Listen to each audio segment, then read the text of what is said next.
kəsin marağındadır bu xanım. Mənim açıqlamam Rəqsanə xanım haqqındadır.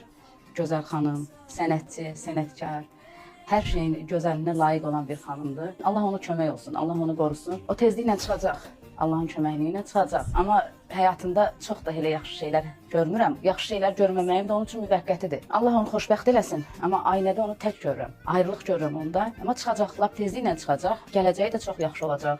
Evlatlarından yarayacaq. Düzdür, taleyində onun çox çətinliklər olur. Özü taleyindən yarımasa da belə deyim. Amma evlatlarından yarayacaq. Allah özü kömək olsun, Allah özü qorusun onu. Tezliklə çıxacaq və ailəsində dağılacaq. Mən onu hiss edirəm ki, elə dağılmış kimidir. Hər kəsin marağındadır bu xanım. Və hər kəs fikirləşir, hər kəs onun haqqında danışır. Hətta belə deyim, Moskvaya gedənlər, onun evində, nə bilim, indi amma görürəm ki, təkdir. Allah yenə də deyirəm, özü kömək olsun o xanıma. Bu ilin axırına qədər, uzağı bu ilin axırına qədər və yeni ilin o balaları ilə bir yerdə keçirdəcək. 100% əmin ola bilərsiniz.